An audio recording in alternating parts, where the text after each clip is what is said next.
Distancing के नियमों का उल्लंघन करते हुए अश्लील गीतों पर बार बालाओं के डांस की तस्वीर सामने आई। बार बालाओं के ठुमके का वीडियो वायरल हो रहा है। अमनौर के पहाड़पुर गांव के श्री राम जानकी मंदिर की ये कार्यक्रम आयोजित किया गया। श्री कृष्ण जन्माष्टमी के छठी उत्सव पर लोगों ने कोरोना के लॉकडाउन के नियमों को ठेंगा दिखाते हुए बार बालाओं के ठुमके लगवाए।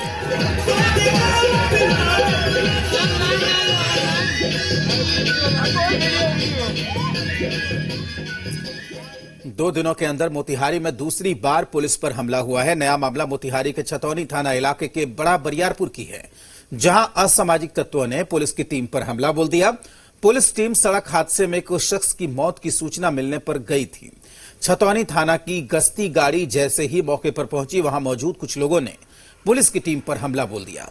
हालांकि गश्ती गाड़ी के ड्राइवर ने किसी तरह से गाड़ी भगाकर सभी की जान बचाई। इस दौरान गाड़ी पर पथराव भी किया गया, जिससे गाड़ी का शीशा टूट गया। पुलिस टीम पर हमले की सूचना मिलते ही मुफस्सिल नगर थाने के पुलिस के साथ सदर एसडीओ और डीएसपी भी मौके पर पहुंचे। बाद में सड़क हादसे में मारे गए शख्स के शव को कब्जे में लिया गया। राष्ट्रीय उच्च पथ पर छतौनी के पास एक एक्सीडेंट हो गई थी। उसी में एक आदमी की मृत्यु हो गई थी। उसी में लोग रोड जाम कर दिए थे, सामान्य हो गई है। डेड बॉडी पोस्टमार्टम के लिए चला गया।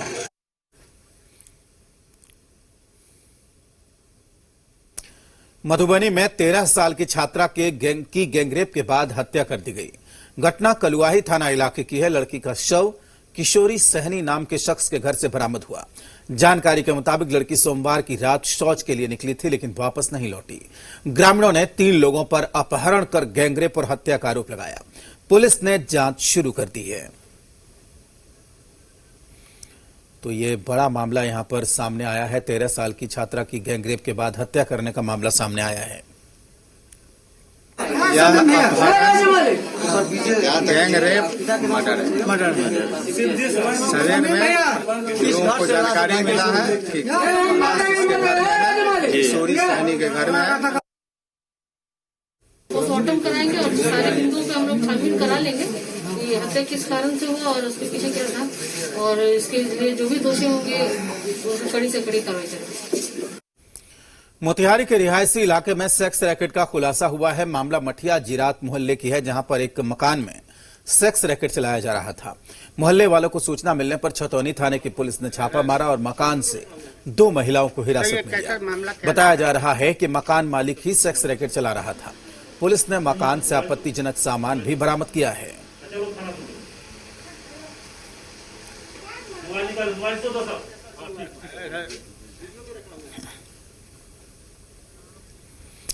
समस्तीपुर में सामाजिक कार्यकर्ता सुजीत भगत की साष्टांग दंडवत यात्रा के दौरान उनके समर्थक और पुलिस में हल्की झड़प हो गई। दरअसल सामाजिक कार्यकर्ता सुजीत भगत मेहनार से बछवाड़ा तक सड़क निर्माण और चौड़ीकरण की मांग को लेकर आंदोलन कर रहे हैं।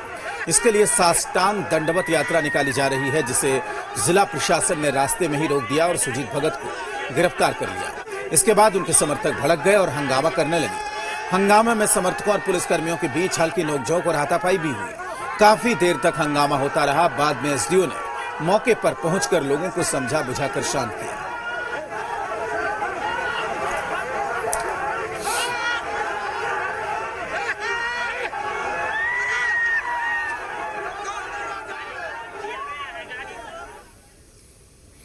छपरा में बाढ़ का कहर है। ऐसे में बाढ़ पीड़ित मुश्किलों का सामना कर रहे हैं और सामुदायिक किचन बंद होने पर तरैया के बाढ़ पीड़ितों का गुस्सा भड़क गया। लोगों ने तरैया मसरख में स्टेट हाईवे 73 के गंडार पुल के पास सड़क जाम कर हंगामा किया।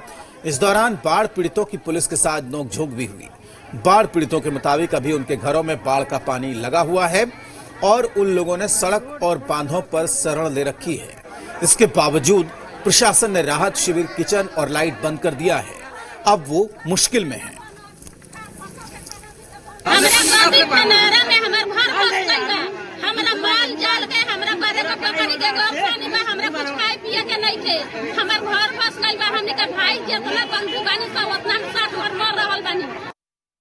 बिहार में बाढ़ का कहर जारी है। अब तक बाढ़ से 25 लोगों की मौत हो चुकी है। लाखों लोग इससे बुरी तरीके से प्रभावित हैं। हालात गंभीर हैं और कई नदियां खतरे के निशान से ऊपर बह रही हैं।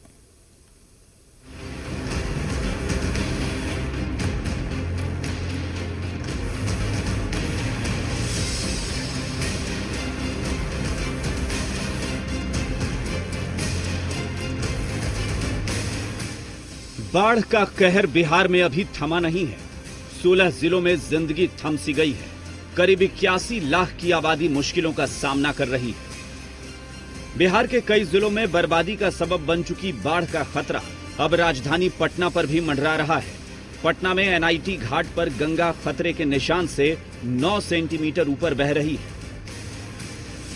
देखिए, फिलहाल जब बात कीजिएगा पटना शहर की तो वो पूरे तरीके से सुरक्षित है। अभी मात्र 9 सेंटीमीटर है, वो डेंजर लेवल होते हैं उससे अधिक है। लेकिन जो निचले इलाके हैं, जो दियारा इलाके होते हैं, वह उन इलाकों में इस जलस्तर से काफी नुकसान पहुंच सकता है। इसीलिए जो जिला प्रशासन है या फिर सरकार है और जल संसाधन विभाग ने अलर्ट जारी किया है। वहीं गोपालगंज में गंडक के जलस्तर में कमी आने के बाद एक बार फिर जलस्तर में बढ़ोतरी हुई है। वाल्मीकि नगर बैराज से 3 दिन पहले करीब 2.5 लाख क्यूसेक पानी छोड़ा गया था, जिसका असर अब गोपालगंज में देखने को मिल रहा है। जहां जहां सारण बांध टूटा था, वहां वहां प्रभावित गांवों में पानी बढ़ने लगा है। बैकुंठपुर प्रखंड में तो करीब 17 पंचायतें पूरी तरह से बाढ़ प्रभावित हैं, जबकि 12 पंचायतें आंशिक रूप से प्रभावित हैं। गोपालगंज में सारण बांध टूटने के बाद सबसे ज्यादा तबाही बैकुंठपुर प्रखंड को हुई है। यहाँ लगभग 2 लाख की जो आबादी है प्रभावित है। वहीं भी अभी लगभग 2 दर्जन गांव में पूरा जलमग्न है। सड़कों पे पानी बह रहा है, सड़कों पे कई जगह गड्ढे बन गए हैं। गोपालगंज में सारण बांध टूटने से सारण के कई नए इलाकों में बाढ़ का पानी घुसने लगा है। पानापुर, मसरख, तरैया, अमनौर, मकेर, गड़खा, मढ़ौरा के बाद बनियापुर प्रखंड के कई इलाकों में बाढ़ का पानी फैल रहा है। पानी से परेशान लोग नहर को काटकर पानी निकालने का रास्ता बना रहे हैं। वहीं कई जगह राहत कार्य बंद होने से भी लोग परेशान हैं। गोपालगंज में सारण बांध टूटने के बाद सारण जिला में बाढ़ की स्थिति लगभग 22 दिनों से जो है ये विकराल है।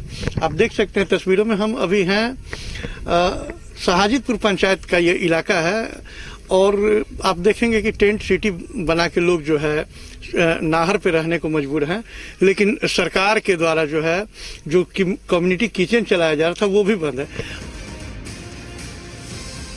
फारबिसगंज के आसपास के इलाकों में परमान नदी के कारण आई बाढ़ ने भारी तबाही मचाई थी और दर्जनों जगह सड़क टूट गई थी। बाढ़ का पानी कम होने के साथ ही टूटी सड़कों की मरम्मत का काम युद्ध स्तर पर जारी है, जिससे लोगों का आवागमन सुचारू ढंग से हो सके। कौवाचार गांव में इस जगह पर चचरी का पुल हुआ करता था, जिससे लोग जैसे तैसे आवागमन करते थे। उसके बाद अभी इस जगह पर सड़क का रिपेयरिंग वर्क चल रहा है। मिट्टी डालकर, बांस डालकर, साथ ही बोरों के साथ यहाँ पर सड़क का आवागमन चालू करवाया जा रहा है। लोगों को जिससे सुविधा हो, परेशानी ना हो, उसके लिए यहाँ पर युद्ध स्तर पर कार्य जारी है। ब्यूरो रिपोर्ट, जी मीडिया। छपरा में बाढ़ से लोग परेशान हैं। परसा बनकेरवा मुख्य पथ पर पानी भर गया है। बनकेरवा कांटा के पास बाढ़ ने पुल और सड़क को क्षतिग्रस्त कर दिया। इसके चलते लोगों को आने जाने में दिक्कत हो रही है। ग्रामीण अपनी जान जोखिम में डालकर पैदल चलने को मजबूर हैं। ग्रामीणों का आरोप है कि अभी तक कोई सरकारी स्तर से आने जाने के लिए नाव की व्यवस्था नहीं की गई है।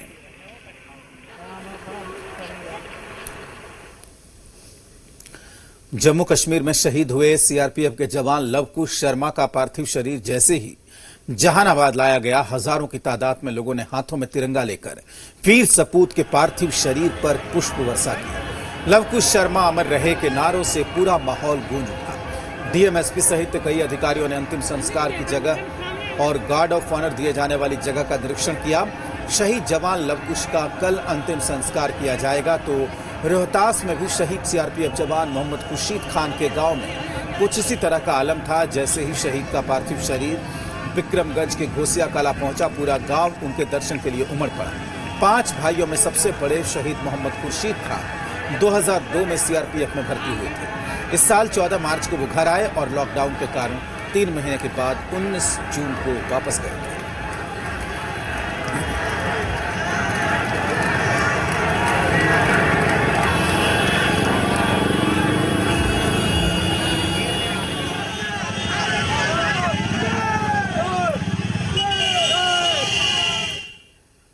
इससे पहले कश्मीर के बारामूला में आतंकवादियों से हुई मुठभेड़ में शहीद हुए बिहार के 2 लाल का पार्थिव शरीर पटना पहुंचा। शहीद जवान मोहम्मद खुर्शीद खान और शहीद जवान लवकुश शर्मा को श्रद्धांजलि देने मंत्री जयकुमार सिंह, आरजेडी के नेता तेजस्वी यादव और जन अधिकार पार्टी के अध्यक्ष पप्पू यादव एयरपोर्ट पहुंचे। इस मौके पर तेजस्वी यादव ने सीआरपीएफ के जवानों की शहादत पर उन्हें शहीद का दर्जा देने की मांग की। वहीं मंत्री जयकुमार सिंह ने कहा कि पारा मिलिट्री फोर्सेस के जवानों को शहादत पर कम अनुग्रह राशि मिलती थी, लेकिन नीतीश कुमार ने इसे बढ़ाकर 11 लाख रुपए कर दिया।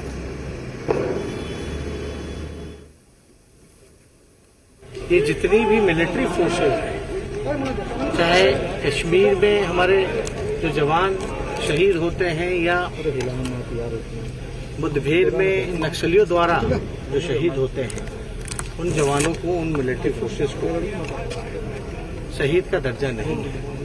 हम भारत सरकार से मांग करेंगे कि हर एक संभव मदद जो है शहीद के परिजनों को वो दे। और हम चाहेंगे कि जिस तरह से सेना के जवान आए दिन हमलों में वो मतलब सरहद पर शहीद होते हैं, उनको जो दर्जा प्राप्त हो रहा है जाकर के है, हम चाहेंगे हमारे सेना के जवान जो भी अपने देश की सेवा में लगे हुए हैं, आतंकी हमले में मारे जा रहे हैं, उनको भी वही सम्मान मिलना चाहिए। कि 5 लाख की राशि जरूर कम है, इसको कम से कम 11 लाख किया जाए। 15 मिनट में डिसीजन हुई थी और उस दिन से 11 लाख रुपया देना शुरू हुआ है। तो यदि कोई बातें आएगी शहीदों का, इनके जो एसोसिएशन के तरफ से, जरूर सरकार उस पर विचार करेगी।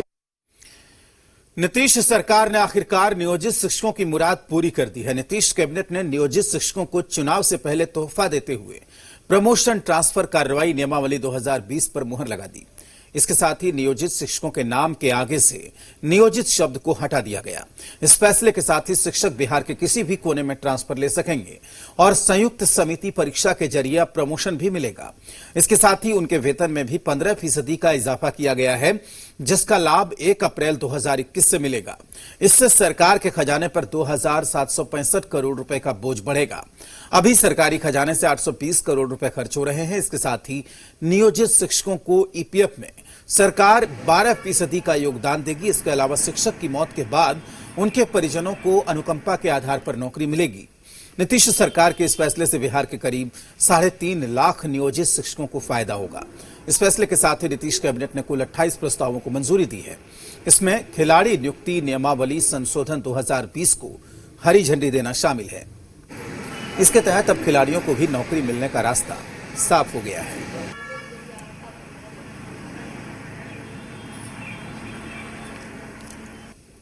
हम उनको यही कहते थे कि आप जितना अपने बारे में सोचते हैं या चिंतित हैं, उससे कहीं बेहतर इस राज्य के मुख्यमंत्री माननीय श्री नीतीश कुमार जी आपकी चिंता करते हैं और आपके कल्याण के लिए सोचते हैं। और आज प्रसन्नता की बात है कि कैबिनेट से जो उन लोगों की मांगे थी, उसको माननीय मुख्यमंत्री जी ने पूरा करके दिखा दिया। वहीं शिक्षकों के लिए नई सेवा शर्त नियमावली को कैबिनेट से मंजूरी मिलने को जेडीयू और बीजेपी ने ऐतिहासिक फैसला बताया, तो वहीं कांग्रेस इसे चुनाव से जोड़कर देख रही है। शिक्षकों के भविष्य मत के लिए पूर्ण सेवा शर्त लागू कीजिए, घोषणा मत कीजिए। चुनावी घोषणा से बचिए, हकीकत में शिक्षकों को मदद कीजिए। मुख्यमंत्री जी ने उनकी मांगों को मान के ये संदेश दिया है कि बिहार की सरकार किस तरह से सबके हित में और सबके विकास को ध्यान में रखते हुए कार्य करती है। माननीय मुख्यमंत्री जी ने पहले अपने भाषण में भी कहा था और आज इन्होंने करके दिखाया। आज कैबिनेट की मंजूरी के साथ नई सेवा शर्त नियमावली का लाभ अब शिक्षकों को मिलेगा और निसंदेह इससे उनके जीवन स्तर और सेवा शर्तों में एक गुणात्मक बदलाव की उम्मीद बढ़ गई है। भागलपुर के सबौर कृषि विश्वविद्यालय को मुख्यमंत्री नीतीश कुमार ने नए प्रशासनिक भवन और प्रयोगशाला भवन की सौगात दी। मुख्यमंत्री नीतीश ने पटना से वीडियो कॉन्फ्रेंसिंग के जरिए दोनों भवनों का ऑनलाइन उद्घाटन किया। इस दौरान मुख्यमंत्री नीतीश कुमार ने इस मौके पर बड़ी घोषणा करते हुए कहा कि बिहार के मखाना का जल्द पेटेंट होगा। मखाना उत्पादन पर सरकार ने बहुत काम किया है, लेकिन अभी इसे लेकर और काम करने की जरूरत है। इसके साथ ही मुख्यमंत्री ने कहा कि तेजी से बदल रहे जलवायु को देखते हुए हमें मौसम के अनुरूप खेती करनी चाहिए। उन्होंने बिहार के विकास के लिए कृषि पर और जोर देते हुए बताया कि सरकार किसानों से चर्चा कर कृषि रोड मैप पर काम कर रही है। उन्होंने कृषि से ज्यादा लोगों को जोड़ने और खेती के प्रति लोगों की दिलचस्पी बढ़ाने पर जोर देने की बात की। उन्होंने कहा कि सरकार कृषि में पढ़ाई के लिए आर्थिक मदद भी देगी। बिहार की जो आबादी है इसका लगभग 89% लोग गांव में रहते हैं और 76% लोग खेती पर निर्भर है, कृषि पर आधारित है। इसलिए हम लोगों को तो शुरू से बिहार के विकास के लिए कृषि के विकास का ही मन था और इसीलिए हम लोगों ने इसके लिए जो कृषि रोड मैप की तैयारी की, कितनी बातचीत हुई और 2008 से 12 तक पहला, फिर 12 से 17 तक दूसरा और फिर 17 से 22 तक के लिए तीसरा कृषि रोड मैप चल रहा और कितने चीजों पर कितने किसानों से हम लोगों ने चर्चा करके काम किया। बिहार में दलितों का हितैषी होने की होड़ लंबे समय से हो रही है। राजनीतिक दल खुद को दलितों का मसीहा साबित करने की कोशिश कर रहे हैं। ऐसे में श्याम रजक के आरजेडी में शामिल होने के बाद राज्य में पिछड़ों की पॉलिटिक्स फिर से शुरू हो गई। आरजेडी खुद को दलितों का हितैषी बता रहा है तो जेडीयू कह रही है कि दलितों के सबसे बड़े हितैषी मुख्यमंत्री नीतीश कुमार हैं। शुरू हुआ दल बदल का दौर, सियासत का पाला बदल काल। जो कल तेरा था अब मेरा है। बिहार में चुनाव सिर पर है, लिहाजा दल बदल का पुराना खेल शुरू हो चुका है। सोमवार को पटना में इसे लेकर खूब गहमा गहमी रही। जेडीयू से श्याम रजक ने घर वापसी करते हुए आरजेडी का दामन थाम लिया तो आरजेडी से बाहर निकलकर 3 विधायक महेश्वर यादव, प्रेमा चौधरी और डॉक्टर अशोक कुमार जेडीयू के पाले में पहुंच गए। इन तस्वीरों ने एक बार फिर से यह साबित कर दिया कि सियासत में कोई अपना और कोई पराया नहीं होता है। और अब आलम यह है कि जो कभी किसी की तारीफ में कसीदे पढ़ते थे अब पानी पी पी कर गरिया रहे हैं। पाला बदला तो भाषा भी बदली और अंदाज भी। जब अच्छी थी तो फिर छोड़ के क्यों आए थे? जब लालू जी की सरकार अच्छी थी तो आप फिर छोड़ के काहे आए थे? क्या कारण था जब आप छोड़ कर गया नीतीश जी के साथ? और 11 साल, 1 साल 2 साल नहीं रहे, आपको 11 साल लग गया नीतीश जी को समझने में कि नीतीश जी दलित विरोधी हैं। उनको कांग्रेस में रहने पर कितने साल के बाद समझ में आया जो कांग्रेस से वो चले आए जदयू में।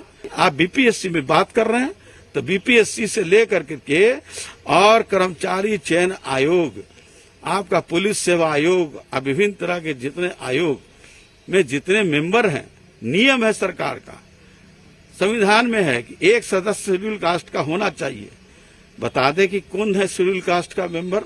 अंबेडकर के संघर्षों के नाम पर और अंबेडकर की वजह से जो लोग भी आज सत्ता में आए हैं वो बेवजह दलितों का नाम लेते हैं, आरक्षण का नाम लेते हैं। वहीं श्याम रजक की सालों बाद आरजेडी में वापसी से पार्टी के हौसले बुलंद हैं। आरजेडी के मुताबिक दल बदल का ये सिलसिला आगे भी जारी रहेगा और ऐसा ही दावा दूसरे दलों की तरफ से भी हो रहा है।